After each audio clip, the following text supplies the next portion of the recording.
đây là Đà ra cho anh. Đấy cho anh. Đấy đi cái.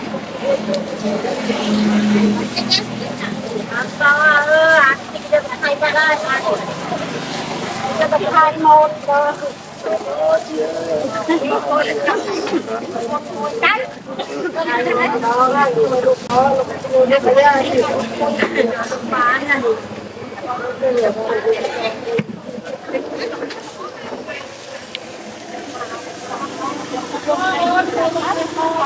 ทีนี้น้องก็หั่นเครื่องไว้เดี๋ยวลูกค้ามาซื้อก็ได้เลยนะไม่ต้องมาหั่นเสียเวลาเป็นหมูแดงแล้วก็หมูธรรมดาเป็นขนมข้าวจี่ปาเต้เนาะภาษาเวียดนามก็น่าจะเป็นบันหมี่นะขนมปัง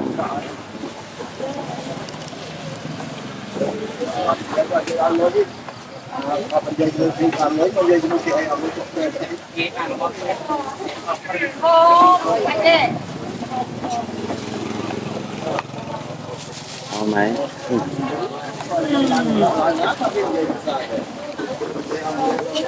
Cao nhau mà cao nhau mà thì chẳngเอาไปอีก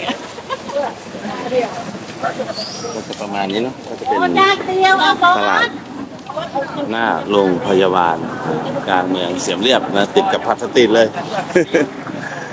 ฝั่งซ้ายเป็นโรงพยาบาลฝั่งขวาเป็นโรงพยาบาลฝั่งซ้ายเป็นร้านขายยาจริงๆด้วยนะดิแล้วต่อไปก็จะเป็นผับสตรีทตรงนี้คนไหนเมาอ้วกแล้วก็เข้ามานี่ได้เลยด้านนี้คือโรงพยาบาลด้านนี้คือร้านขายยาด้านนี้คือร้านขายเหล้า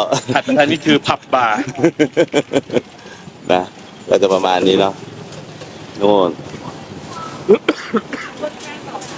ลูกค้าเหมือนจะยืมเก้าอี้นะแล้วก็ได้นะอันนี้ก็น่าจะจัดร้านไปเรื่อยๆก็วันหนึ่งน่าจะประมาณ50-60 ชิ้นก็โอเคนะพูดถึงหน้าท่าขายทันเนาะคนเยอะมากนะคะเป็นปาเต้ก็ถือปาเต้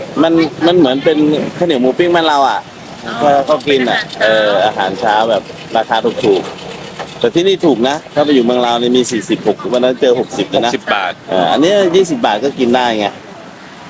เขาขายไม่แพงกัมพูชาถ้าเป็นขนมพวกนี้เพราะข้าวจี่เนี่ยอันละ3 บาทไม่ถึง3 บาทดีด้วยถ้าเป็นก้อนอย่างเงี้ยผมไปเจอที่สวนเขตอ่ะก็2 บาทจะเป็นโหลๆนะที่เขาเอามาขายจะขายผม100แล้วให้เหมาเขาทั้งพวงอ่ะใส่ทั้งถุงเกือบเพ่งอ่ะโอ้โหสวัสดีครับที่เทเลเน็ตกินให้อ้วกตายนะวันนี้เราอยู่ที่หน้าโรงพยาบาลในเมืองเสียมเรียบเนี่ยก็ลาดลงไปนะครับ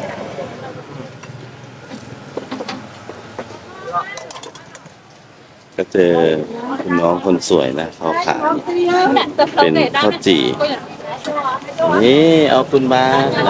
ไปแล้วอันนี้ใครสั่งไม่ได้สั่งใช่ไหมไม่ได้สั่งแต่ก็เก่งนะก็โชว์นะโชว์ให้เราก็ได้ทำไว้ให้ลูกค้าที่เขาสั่งไว้อยู่แล้วนะครับผมจะเป็น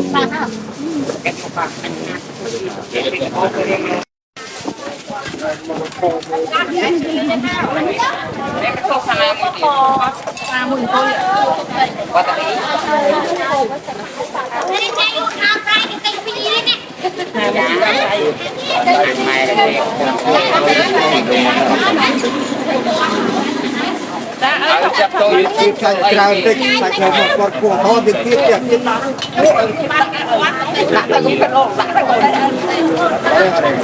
เอาจับ รอแป๊บหนึ่งลูกค้าเยอะ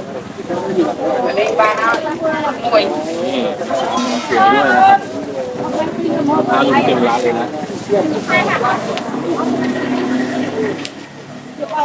ซื้อแกงแล้วก็กินขนมปังต่อนะ โชว์ไอ้ใครไอ้โชว์ยูนี่กัน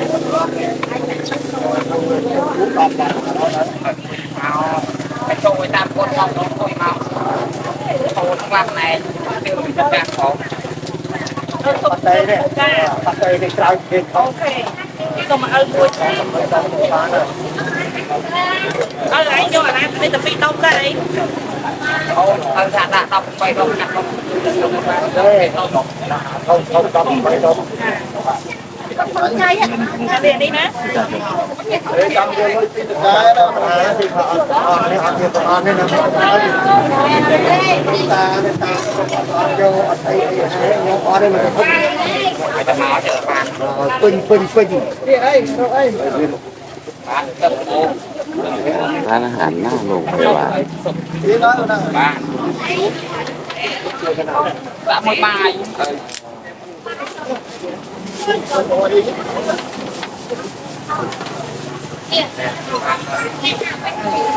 เอาปีก่อน ม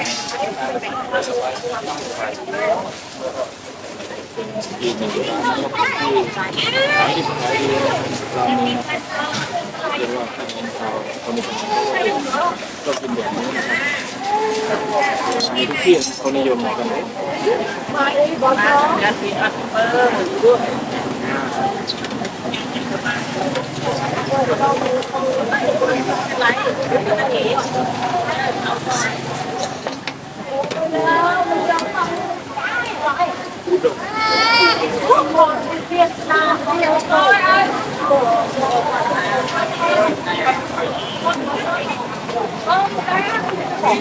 ได้จะรู้ประหาร เห็นได้อ่ะเดินหน้าเหรอตาเขากล้าแม่ บ่ยอม เราจะมาไปหาตาห้องนี้อากุนอ่ะ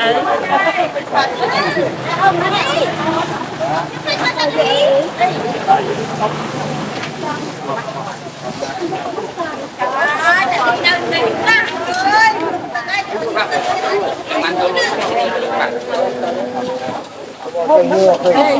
มันได้เนี่ยได้เนี่ย อันนี้กระมังไม่กระมังดันกันไปมาปีโรย อันนั้น ปันนักปันนักปันนัก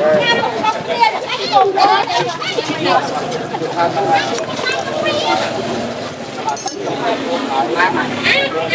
มาไปจะจุดประมาณ เจาะแง่มนั้น ไม่รู้ว่าเขาจะให้ยืน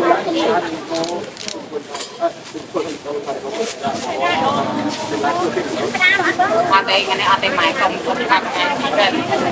รถก็ เมื่อวัน